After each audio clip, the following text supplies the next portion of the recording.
बात लॉकडाउन 4 की कितनी सख्ती नजर आएगी और कितनी राहत होगी, लेकिन इन सब के बीच आपको बता दें कि शाम 4 बजे वित्त मंत्री निर्मला सीतारमण की प्रेस कॉन्फ्रेंस होने वाली है, क्योंकि कल प्रधानमंत्री नरेंद्र मोदी ने 20 लाख करोड़ रुपए के आर्थिक पैकेज का ऐलान किया।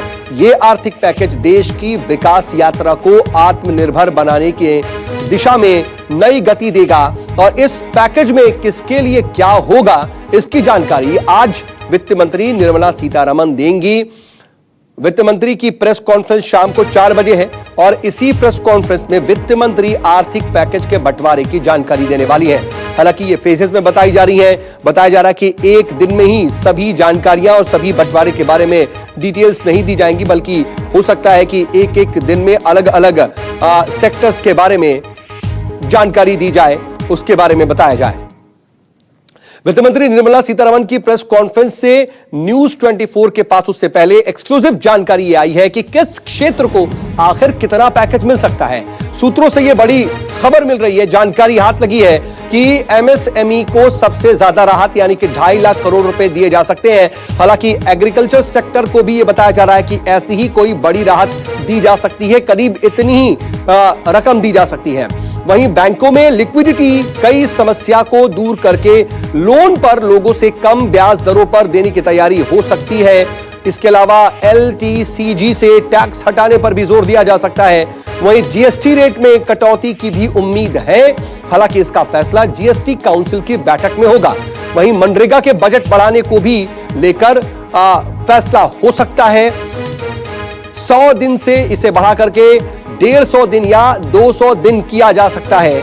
मनरेगा के बजट को बढ़ाया जा सकता है। वहीं डायरेक्ट बेनिफिट ट्रांसफर के मदद से भी जरूरतमंदों को कैश एक मुश्त रकम देने की कोशिश होगी, यह भी मुमकिन है।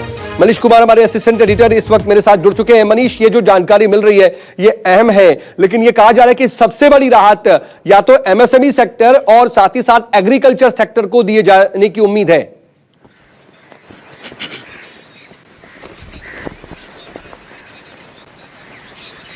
बिल्कुल सौ। तो आज जब वित्त मंत्री प्रेस कॉन्फ्रेंस 4 बजे करेंगी तो सबसे ज्यादा ध्यान जो है फोकस एमएसएमईज पे होगा। आज का जो प्रेस कॉन्फ्रेंस है बहुत ज्यादा उम्मीद ये की जा रही है, माना जा रहा है कि एमएसएमईज पे फोकस होगा। एमएसएमई में वो कंपनियां जो इनकम टैक्स अदा करती हैं उनको कई तरह की छूट सरकार की तरफ से दी जा सकती है। उनको 20% ज्यादा जो है मौजूदा जो उनका लिमिट है अभी उससे 20% ज्यादा उनको कर्ज उपलब्ध कराया जा सकता है। उनके लोन को रिस्ट्रक्चर किया जा सकता है। साथ ही साथ सरकार ऐसे लोगों को 2% ब्याज दर में रिबेट देगी और 2% जो है वो सरकार अपनी तरफ से बैंकों का जो आप मान के चलिए कि सबवेंशन की तरह होगा, वो 2% सरकार अपनी तरफ से देगी। साथ ही साथ एमएसएमई के लिए कई सारे रियायतों लेके आने वाले जो कर्मचारी उनके यहाँ काम करते हैं, अभी आपको पता है कि 15,000 तक जिनका वेतन है उसका ईपीएफ सरकार भुगतान करती है, लेकिन माना जा रहा है कि उस लिमिट को बढ़ा के 30,000 रुपए तक जो हमारे सूत्र बता रहे हैं वो किया जा सकता है। तो इस तरीके से आज का जो प्रेस कॉन्फ्रेंस है साउथ वो एमएसएमईज पे फोकस होगा। आपको पता है कि इस देश में सबसे ज्यादा रोजगार जो है वो एमएसएमईज प्रदान करते हैं। बड़े उद्योग जो है वो रोजगार नहीं देते, वो ऑटोमेशन पे चलते हैं, लेकिन देश में अगर रोजगार बढ़ाने की अगर जरूरत है तो उसके लिए एमएसएमईज पे ध्यान देना होगा और वही मोदी सरकार का फोकस है। और इसी के मद्देनजर माना जा रहा है कि 4 बजे जब वित्त मंत्री प्रेस कॉन्फ्रेंस करेंगी तो उनका राहत पैकेज का एक बड़ा जो हिस्सा है वो एमएसएमईज को आज जाने वाला है।